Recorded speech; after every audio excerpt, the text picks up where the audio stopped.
Hey everyone, and welcome to this explainer. Today, we're diving into a really fascinating intersection between a very practical photography assignment and the visionary work of an absolute 20th century master. We're going to look at how a super simple prompt, just capturing movement, can actually become a gateway to an entirely new way of seeing the world.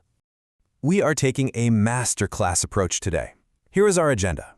First, the magic of movement. Second, a painter in a hurry.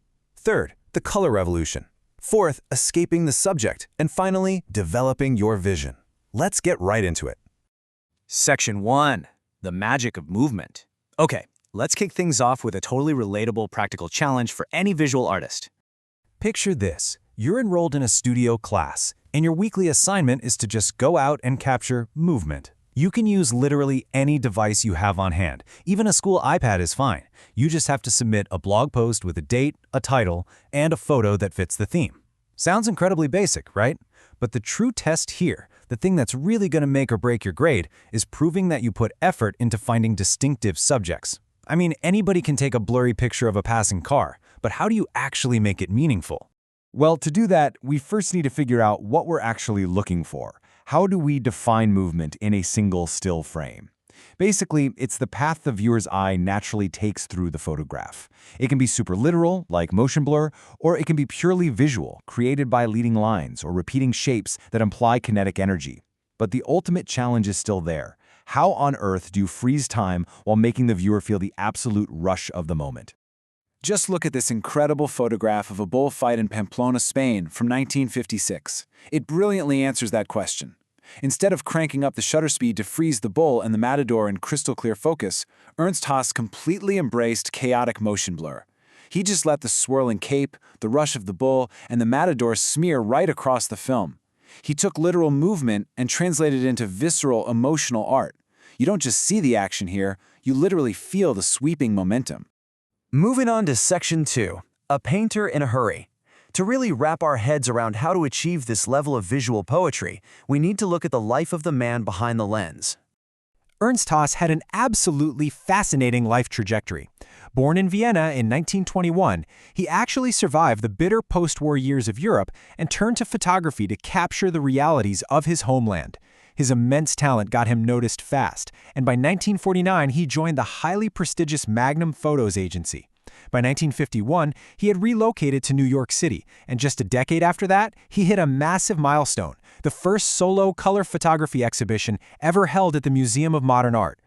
The crazy thing is, he never even wanted to be a photographer initially. He really viewed himself as an explorer. He wrote, "I wanted to travel, see, and experience." He saw himself as almost a painter in a hurry. He was a guy totally overwhelmed by a world of constantly changing impressions, and he used a camera to process it all simply because traditional painting was way too slow for the modern world. So when he lands in mid-century New York, he's suddenly rubbing shoulders with legendary peers in the New York School of Photography, icons like Weegee, Diane Arbus, and William Klein. But his approach? Entirely different. While his peers were super confrontational, using harsh flashes and a really gritty, socially critical style, Haas walked those same gritty city streets like a lyric poet. He favored softness, selective depth of field, and even intentional overexposure. He was basically creating the abstract equivalent of gestural drawing. Just check out how he transforms something as totally banal as New York traffic into this fluid, impressionistic blur of pure energy. He isn't trying to document a specific make and model of a car here. He's capturing the very pulse of the metropolis.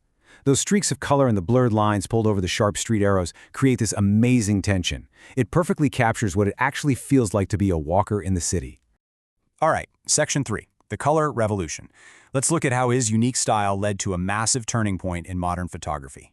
Now, you've got to remember, back in the 1950s, black and white was the absolute standard for serious, authentic reportage. Monochrome meant realism. But Haas, having lived through the utter destruction of Europe, felt those gray times of the war were completely over. He was yearning for a brand new visual language to match the post-war boom. He believed black and white was a process of subtraction. But color could be used for pure abstraction. So his jump to early Kodachrome film wasn't just some technical upgrade, it was a deeply psychological celebration. As he so beautifully put it, color is joy. It was his way of welcoming a new spring filled with new hope. He wanted to express the sheer physical joy of seeing, moving way beyond the stark documentary realities of his early work. Before this, a lot of critics just thought color was this distracting, decorative screen that got in the way of the cold, hard facts. Haas resolved this conflict brilliantly. He didn't just take pictures of things that happened to be colorful. No, he made the color sensation itself the actual subject matter. In this 1952 shot of a New York taxi, the subject isn't really the cab. It's that vibrant, rushing blur of yellow and red slicing right through the cool blue shadows of the street. Which brings us to Section 4, Escaping the Subject. As Haas mastered color, he actually got tired of just taking pictures of the world. He wanted to break free from what critics called the tyranny of the subject. He wasn't just documenting reality like a journalist anymore. He was deliberately transforming everyday objects into entirely new metaphorical fictions. He boldly declared, "I am a composer. I photograph fiction." He firmly believed the photographer has to actively transform ordinary reality to make it art, without totally deforming it. One of his absolute genius ways of doing this was playing with reflections. Look closely at these New York storefront windows. By doing this, he layered reality right on top of itself. He combined the world moving outside the window with the mannequins and posters stuck inside, creating these incredibly complex, abstract paintings out of just passing life. He was essentially doing multiple exposures directly in the camera lens, using the city's architecture as his canvas. Take a look at this masterpiece from 1962. Notice how the neon lights, the car reflections, and that one solitary figure in the white coat seamlessly merge into a single, fluid image. It's almost impossible to untangle what is inside the window and what is out on the street. This image perfectly proves his belief that, in an age of strict mechanization, the camera has to be used to humanize objective chaos, bringing a poetic order to our overwhelming modern world. And finally, Section 5, Developing Your Vision. So how can we actually apply this guy's genius to our own creative work and develop a vision that really stands out? Well, his advice was definitely unconventional. He warned against relying too much on rigid theories or copying direct inspiration, saying it just leads to sterile, repetitive work. Instead, he championed the really difficult process of unlearning. He warned his students against scientific formulas, basically saying that the moment you think you've arrived as an artist, your inspiration dies. He actually used to tell this brilliant story about a student who was desperately stuck in a rut with his composition habits. Haas playfully told him to go out and shoot completely blind, just use his ears for direction. So the student does it, but when he brings the pictures back, they look exactly like his old work. Haas looks at him and asks, "Did you edit the contact sheets with your eyes open or closed?" The student had edited with his eyes open, subconsciously picking the exact same familiar compositions. Haas pointed out that if you really want to break your habits, you have to unlearn the editing process too. At the end of the day, your goal isn't just to document what's literally in front of you. It's to find your own internal images reflected out there in the real world. Look at the rhythmic, almost musical blur of these sailboats. Hans said we must learn to speak in the hieroglyphic language of light and time. You aren't just snapping a picture, you are aligning yourself with the lens to extract poetry straight from the physical world. It's honestly mind-blowing that he recognized this decades ago because it is so incredibly relevant right now. We live in a world with a massive photographic explosion.